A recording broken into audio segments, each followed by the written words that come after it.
Bom, a gente ia retomar um vídeo, mas preferimos fazer diferente. Vamos fazer outro, porque aquilo está ficando muito grande. Então, saudações, gente bonita. Mestre Leider aqui falando, dia 30 de dezembro de 2024. São 7 horas e 10 minutos. Estamos no meio da Mata Atlântica do município de Ouro Preto. E vamos continuar as considerações que estávamos falando a respeito da natureza dos estados nacionais, das migrações. Bom, chuva, né? Mas voltando ao assunto, nós falávamos sobre quanto as fronteiras nacionais mudam, elas se transformam. Diferente da crença pequeno-burguesa de que elas são imutáveis, de que elas são sagradas, o que ocorre na realidade é algo muito diferente. Inclusive a tal sacralidade das fronteiras, daquilo que os Estados Unidos e a OTAN chamam hipocritamente de Estado soberano, não vale para países que eles não gostam. Por exemplo, a Eritreia. A Eritreia foi a criação dos Estados Unidos para prejudicar a Etiópia e tirar dela o acesso ao mar. Aí cadê a soberania da Etiópia? Não valia, não? Né?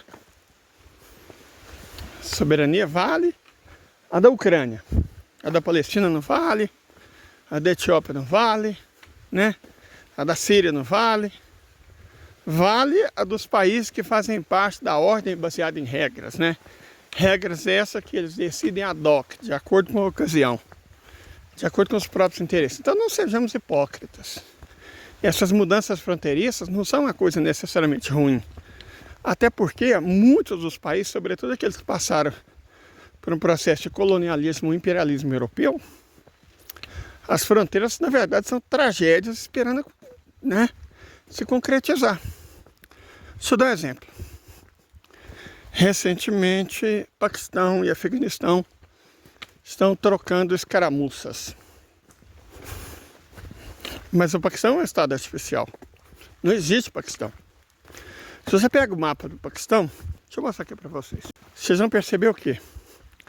Sindh e Punjab são Índia. Índia, só que de religião muçulmana. Baluchistão é Irã. E as outras províncias, norte, noroeste, são Afeganistão. Certo? O Afeganistão é a nação pasto e dari. Os pastos que vivem em território paquistanês vivem em território ocupado. Paquistão não existe. Bangladesh também é Índia. Sri Lanka é Índia. Nepal é Índia. Certo? Butão não é Índia não. Butão é outra história. Mas Nepal é Índia. Inclusive foi lá que o Siddhartha nasceu, né? E eles falam a língua indo-ariana.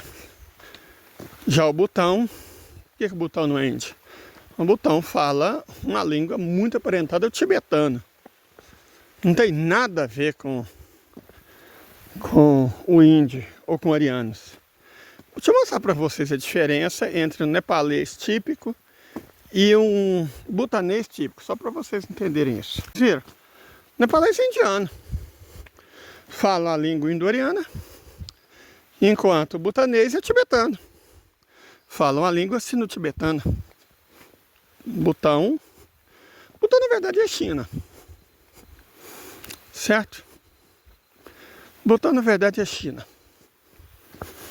Essa é a realidade. Então, por que isso aconteceu com a Índia? Lord Mountbatten foi o último vice-rei da Índia. E antes que os irlandeses tivessem a iniciativa de resolvê-lo, que acabou acontecendo mais tarde, ele divide a Índia em fronteiras totalmente artificiais. Vamos lembrar que na época também Hyderabad era um estado à parte, para impedir que a Índia se tornasse o que ela sempre havia sido, a grande potência econômica e cultural da humanidade. Não satisfeitos em roubar a vida de 300 milhões de indianos, os britânicos quiseram também roubar o futuro da Índia. Então, muitas das fronteiras existentes no mundo hoje são absolutamente artificiais. Elas sequer fazem sentido. A alteração é mais que bem-vinda. Mas para diminuir o caráter problemático dessa alteração, a gente tem que diminuir também o caráter problemático da forma de organização estatal. Sabe, acho que o modelo de Estado positivista, de Estado burguês, já deu, chega, acabou. Foi mais uma das experiências fracassadas e dolorosas do Ocidente. Está na hora dela ter um fim. Redesenhar o mapa do Oriente Médio vai ser um passo importante nesse sentido. Certo? Vai ser um passo muito importante nesse sentido. O que hoje é a Turquia vai ampliar. Inclusive, nós até comentamos sobre isso num vídeo, sobre como o Erdogan deu tomé no Ocidente. Eu mesmo acreditando, o Erdogan é ótimo, é fantástico, mas ele não tem sucessor. Isso é um problema. Ele não tinha. Arrumou um filho dele. E que já arrumou uma ideologia nova. Muito distante. E que rompe definitivamente com o kemalismo. Que é essa tentativa de ocidentalização da Turquia. Que infelizmente ainda faz vítimas no subcontinente indiano.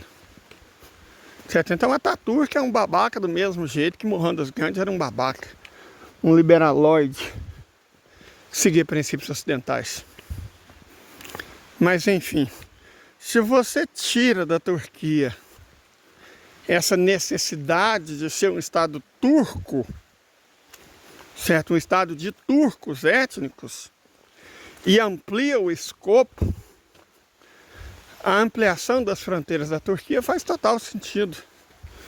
Ela incorpora o norte da atual Síria, se incorpora também os curdos, um pedaço do atual Iraque, evidentemente nem 1 centímetro quadrado do Irã, talvez até a Armênia. O Azerbaijão, não sei, que a Rússia poderia até entregar a Armênia para os turcos, não sei se entrega, mas o Azerbaijão seria uma tolice muito grande entregar, que daria aos turcos um poder ainda maior do que o que eles já têm, ao controlar os Estreitos Bósforo e Dardanelos. Entregando para os turcos a Armênia e o Azerbaijão, eles controlariam completamente a passagem do Cáucaso. E não é inteligente você deixar um país, vamos chamar de complicado, né? Complexo, como a Turquia, ter um poder tão grande. Então é por isso que eu acho que a Armênia e o Azerbaijão acabarão sendo incorporados ao Estado russo. Talvez um pedaço do Azerbaijão ou o Estado iraniano. As regiões ao sul de Baku. Como para compensar as perdas que eles tiveram. Certo, incorpora o Azerbaijão de Baku para o norte, a Federação Russa, incorpora a Armênia e a Geórgia. E Alá. Boló. Nós já falamos sobre isso. Que eu estou refém de cachorros. Mas eu estava pensando aqui, achei a solução. Já sei como é que eu faço para ela não descer comigo. Eu já gastei R$100 que eu nem tenho, cara. Eu sou pobre, não posso ficar gastando esse dinheiro.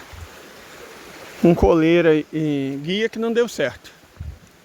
Mas é bobagem, é só comprar uma caixa de bombinha. Quando eu estiver descendo e ela quiser vir para mim, eu solto a bombinha no rumo dela. Ela morre de medo de barulho. E ela vai entender que não pode descer comigo. Não machuca ela, não vai machucar ela. E vai dar a ela uma lição importante, não desça. Certo? E aí pronto, ela fica lá em cima. Acho que essa é uma ótima saída. Certo? Eu sei que algumas pessoas podem, ai, tadinho do cachorro. Não, tadinho de mim. Tadinho das minhas galinhas. Tadinho dos meus patos. Certo? Que vão ficar lá à mercê de bicho, porque o cachorro desceu comigo sem eu ter solicitado.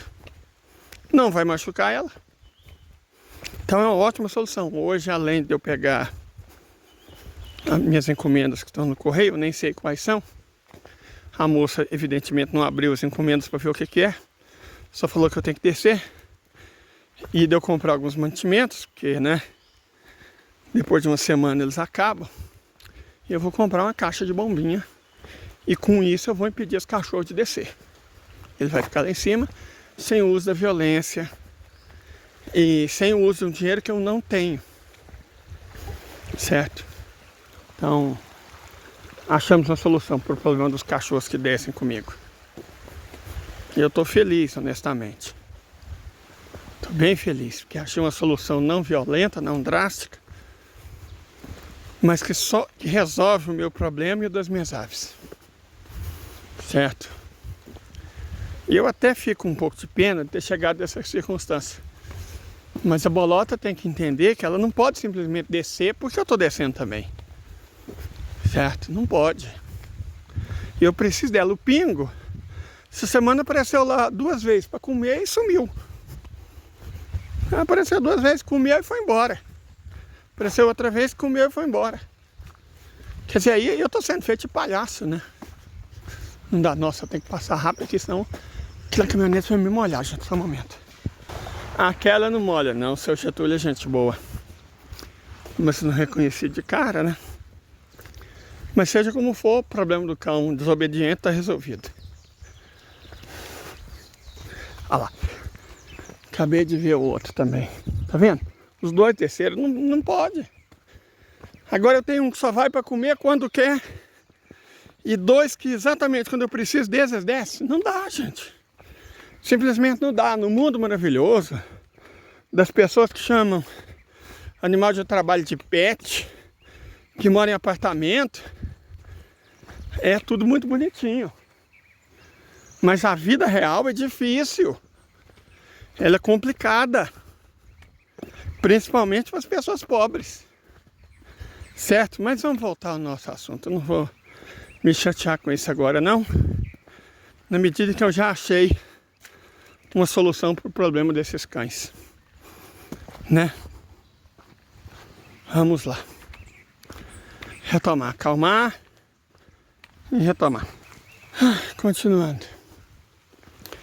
Se os Estados Unidos passarem por um processo de balcanização, isso é bastante provável, porque os Estados Unidos são um desastre à procura de oportunidade, certo?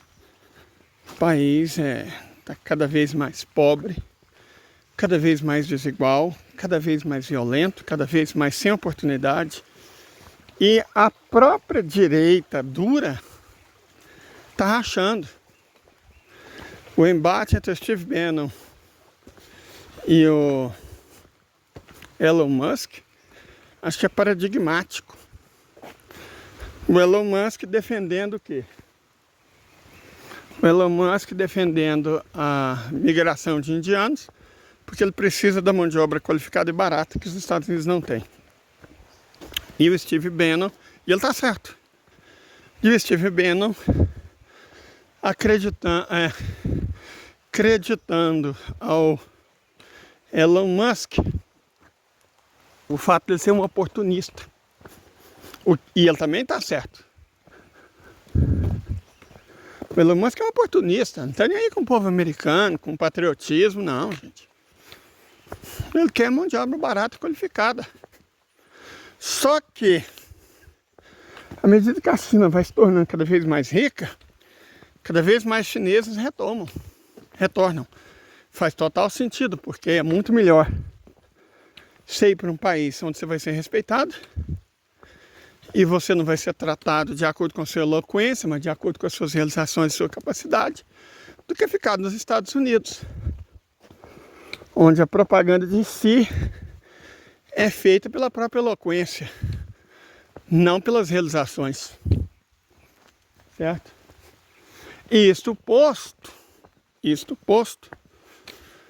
os indianos, à medida que a Índia também já é a terceira nação mais rica do mundo, a segunda, se nós usarmos critérios realistas de produção verdadeira, é agropecuária, comércio e indústria, ao invés do que os americanos chamam de serviços, à medida que a Índia vai se tornando cada vez mais rica, vai fazer cada vez mais sentido os indianos retornarem do que ficarem sendo tratados como cidadãos de segunda classe nos Estados Unidos.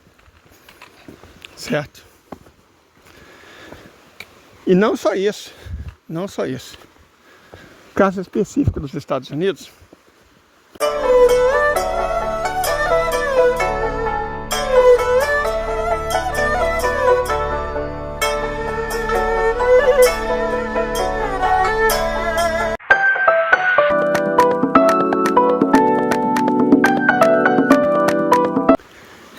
as divisões desde a Guerra Civil são muito profundas e elas não foram cicatrizadas. Então acredito honestamente que os Estados Unidos vão se dividir em pelo menos 5, na melhor das hipóteses. Os confederados, os unionistas da costa leste e dos Grandes Lagos, né? Nova York, Illinois, esse tipo de coisa. Os unionistas da costa oeste, né? Califórnia, Nevada, que não tem litoral, mas é a Califórnia do B, Washington e Oregon, Alasca e Havaí. Mas existe uma chance grande da Nova Inglaterra e do Texas terem as próprias ideias. Então os Estados Unidos é outra fronteira que... mas não pode, eles são muito poderosos. Não, a União Soviética também era. A União Soviética também era.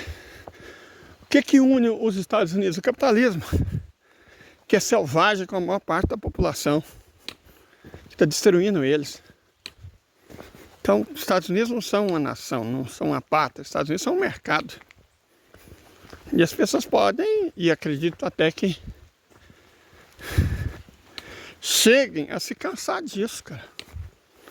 A se cansar de ser só um consumidor e um pagador de imposto. Certo? Essa é a verdade. Você pode se cansar e querer ter uma pátria de verdade. Acabando os Estados Unidos, todos os americanos ficam lá. Tende a haver grandes mudanças internas, como depois da independência da União Indiana, depois do fim da ex-Yugoslávia, depois do fim da União Soviética. Então vai ter grandes mudanças, pessoas que não se identificam com o futuro país saem e vão para outro, ou já que você saiu mesmo, vem para outros países, tipo Argentina e Brasil. O Brasil vai acabar recebendo, escreva que eu estou falando, muitos americanos. Não só repatriar uma enorme quantidade de brasileiros que estão na Europa, nos Estados Unidos e no Japão, e que definitivamente são cada vez menos bem-vindos, como essas pessoas, muitas delas se casaram, tiveram filhos, e vão trazer filhos e cônjuges de outras nacionalidades. E outras pessoas vão vir para cá, gente, é quase uma consequência natural. Você tem quase uma consequência natural. Isso é uma cucurbitácea, mas eu não sei qual que é a lógica dela. Não parece abóbora, certamente não é chuchu. Será que é nativa? Onde é que será produzir para ver o que é isso? Mas o Canadá também, né, tende a se desfazer. Quebec toma o próprio rumo. Colômbia Britânica se une aos unionistas do Oeste, né, Califórnia e Washington. E os estados dos Grandes Lagos canadenses, as províncias atlânticas, Ontário, por exemplo, se unem aos Estados Unidos unionistas do Leste. Os estados da Prairie, as províncias da Prairie são o quê? Manitoba, Saskatchewan e Alberta. Podem se juntar com os estados do meio oeste americano e formar os Estados Unidos do boi. Conservadores, caipiras, mas de boa, cara, tranquilo na deles, sem ninguém pra encher o saco, né? Como eu disse, mudanças profundas de fronteiras são consequências de mudanças profundas da geopolítica e se traduzem em mudanças profundas digamos, mobilização populacional, migrações. Aí eu pergunto, o Estado de Israel também vai deixar de existir? Para onde vão aqueles 7 milhões de pessoas? Quem vai querê-los? Nós todos estamos vendo ao vivo o que eles estão fazendo com os palestinos, o que eles acham, o que eles pensam. Eles não fazem questão nenhuma de esconder. Eles mostram no TikTok, mostram no Instagram. Todo mundo sabe o que eles estão fazendo e eles estão fazendo com orgulho de estar fazendo. Você realmente vai querer eles aqui? Então a pergunta, gente, é: enormes mudanças fronteiriças vão acontecer, escrevam. Então grandes migrações populacionais vão acontecer. Vocês querem realmente que migrar seja um direito humano e que qualquer um venha para o Brasil? Qualquer um. Independente de ser criminoso de guerra, independente de ser facho, independente de ser escroto, vocês têm certeza que qualquer um pode vir para o Brasil porque migrar é um direito humano? Então, no mundo liberaloide, a tese faz sentido, né?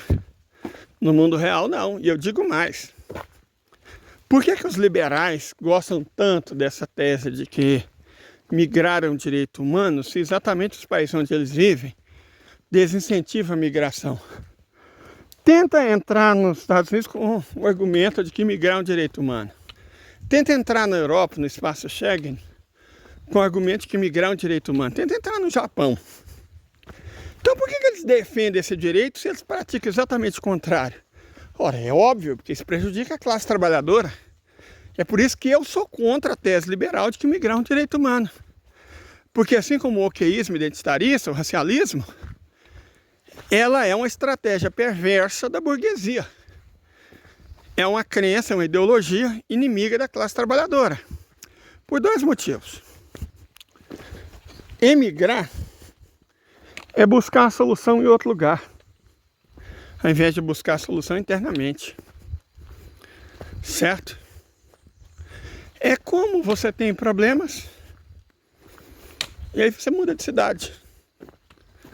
E leva com você, claro, os problemas. O problema não é a cidade onde você vive. O problema é outro. Atualmente, gente, deixa eu dar um exemplo para ilustrar melhor isso.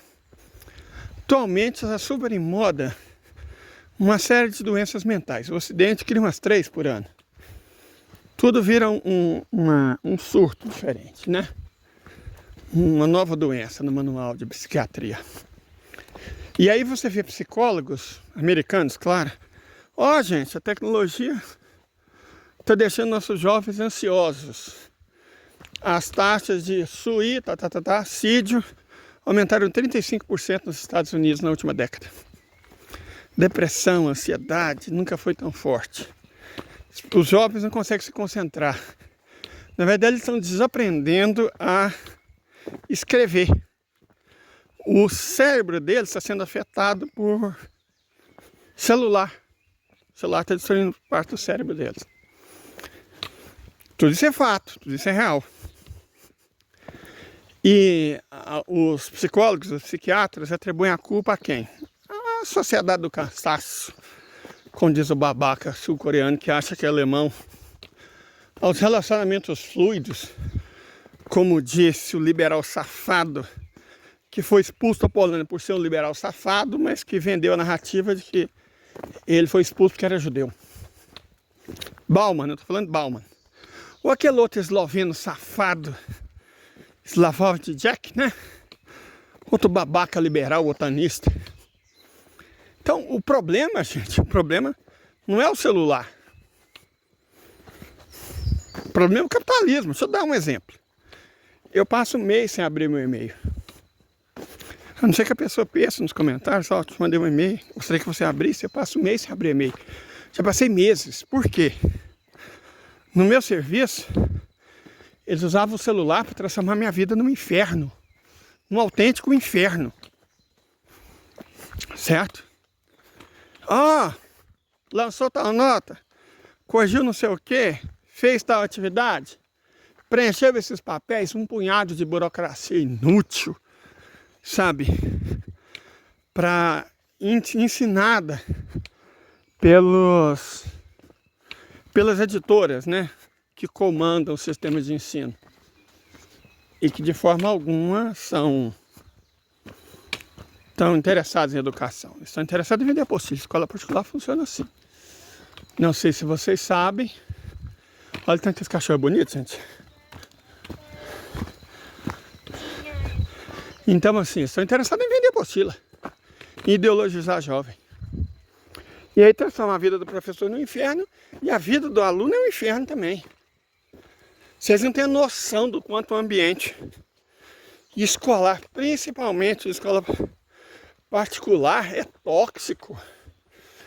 Aí você fala, vamos proibir, né? Não acho que esteja errado, não.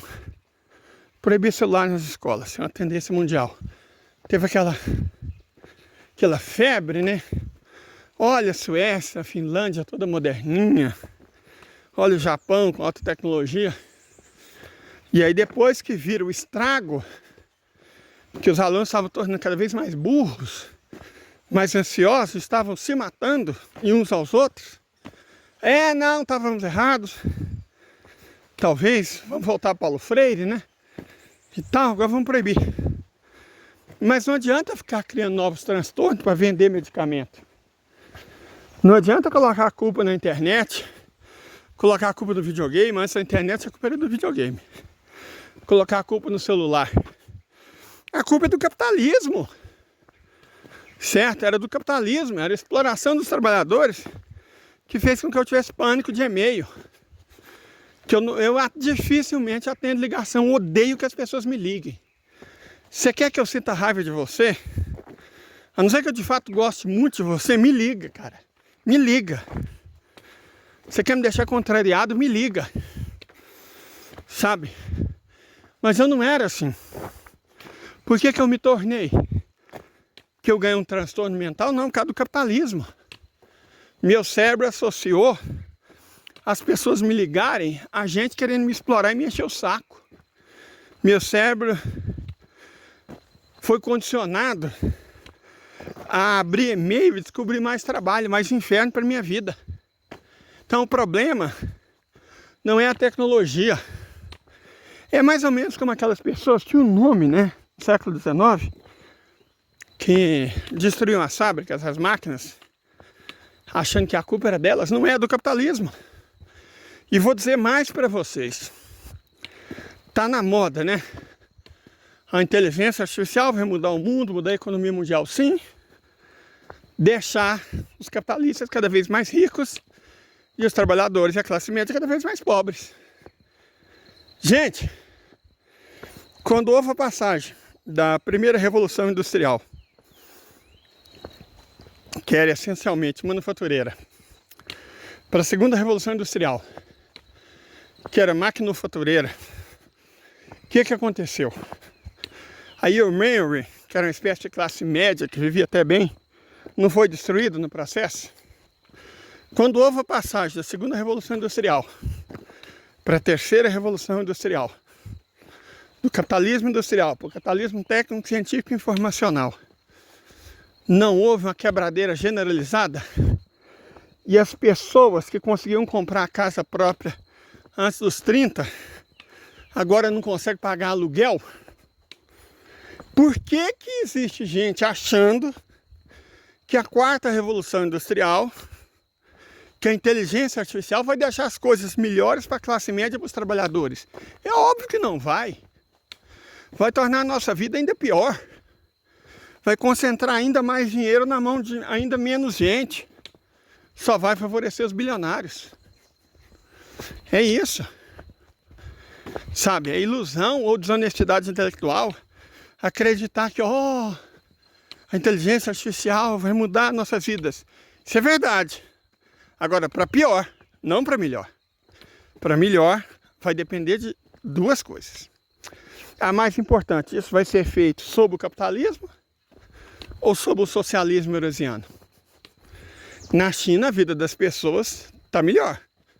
Com inteligência artificial, robotização e tudo, as pessoas vivem cada vez melhor. E nos Estados Unidos, na Europa, e no Brasil, com Uber, com plataformas, as pessoas estão vivendo melhor ou pior? com atendimento por inteligência artificial? Me conta, como as pessoas estão vivendo. Então, a primeira coisa, se vai ser bom, se vai ser ruim, vai depender do modelo econômico, do modo de produção. Se continuar capitalista, gente, nós estamos full e muito. Agora, se mudar para o socialismo, pode ser qualquer modelo socialista. Socialismo industrial, eurasiano, né? Socialismo chinês, socialismo modelo cubano, socialismo latino-americano, né? Plurinacional, tudo, né? Então vai dar certo. Mas se for capitalista, gente, nós todos vamos viver muito pior do que já estamos vivendo. Isso é verdade. Essa é a verdade. Não tenho dúvida nenhuma quanto a isso. Mas nenhuma dúvida que nossa vida vai ficar um inferno ainda pior. O que os psicólogos vão fazer? Criar novas terapias? O que os psiquiatras vão fazer? Se associar à indústria para vender ainda mais remédio? Muita gente ficou pensando que o mundo moderno iria se tornar uma espécie de 1984, né? Do George Orwell. Só que ele está cada vez mais parecido com o Admirável Mundo Novo de Thomas Huxley. É o Aldous Huxley, é Aldous, né? Eu sempre confundo qual era o biólogo, qual era o escritor. Do Huxley. Estamos caminhando para o Admirável Mundo Novo. Tá triste?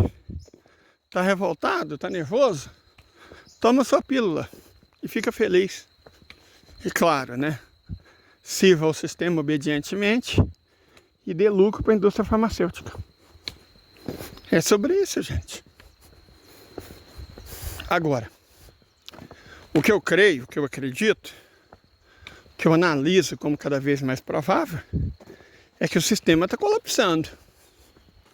Então as nossas perspectivas são boas, sabe? Nossas perspectivas não são ruins. Nossas perspectivas são boas. Há futuro para nós. Existe futuro para nós. Não no capitalismo, não sobre o capitalismo. Mas existe futuro. Ah, mas quem vai derrotar o capitalismo? O próprio capitalismo. Você se lembra do vídeo que eu fiz falando que o sionismo vai ser derrotado pelos próprios sionistas? Assim como os franceses foram derrotados pelos próprios franceses na Argélia? Como os britânicos foram derrotados pelos próprios britânicos na Irlanda? Como os racistas foram derrotados pelos próprios racistas na África do Sul? Então, Marx, camarada, Marx tudo traz em si o germe da própria destruição. Tudo. Tudo é tudo. Capitalismo incluso. Ele traz em si o germe da própria destruição. Perfeito? Então, como é que eles falam?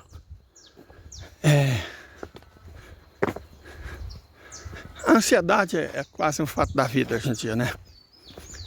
Mas em relação ao futuro, eu não sei se ela se justifica, não. Nós todos vamos... Sai, tio, sai! Nós todos vamos sofrer com a mudança, com as transformações profundas. Vai ser difícil, vai ser complexo, mas nós vamos superar. E o mundo que vai emergir vai ser muito melhor que esse mundo merda no qual nós estamos, né? Desde que nós não vistamos camisas de liberal, wokeísmo, identitarismo, racialismo e crença de que migrar é um direito humano. Vai por mim, não é. E você pode até não saber, pode até não aceitar ser humano, mas acredita em mim, você não vai querer que seja. Tá certo? Então, tenha um ótimo dia. Eu já cheguei no povoado. A primeira coisa que eu vou fazer é comprar meus mantimentos que eu preciso. Depois eu vou nos Correios. Consegui chegar nessa chuva. Estou muito feliz. Estou muito feliz mesmo de ter chegado nessa chuva. Obrigadão. Voltar é outra história, né? Mas é um leão por dia e vai dar tudo certo. Fui. Fiquem bem. Ah, gente, vou deixar aqui meu Pix, porque nós somos da classe oprimida. E o YouTube não nos paga, nós não somos monetizados. Então quando eu faço um vídeo, eu falo assim, nossa, Leila, você está querendo clickbait, né? Não ganho nada com isso. Pelo contrário, eu gasto internet, energia elétrica, tempo. Eu perco. Não perco que muitos de vocês me ajudam. Quero achar essa planta linda. Não perco que muitos de vocês me ajudam. E eu agradeço imensamente a cada um de vocês. Tá certo? Muito obrigado. E até a próxima. Eu vou tentar primeiro enviar isso aqui para depois gravar outra coisa. Porque aquele vídeo sobre ideologia, não sei se vocês perceberam, ele só foi publicado 5 dias depois, por causa da velocidade lentíssima da minha internet. Certinho? Então vou primeiro enviar isso, depois eu ver se eu gravo outra coisa, porque nós até precisamos, mas temos internet? Aí essa é outra história, né? Então até mais, gente. Fui.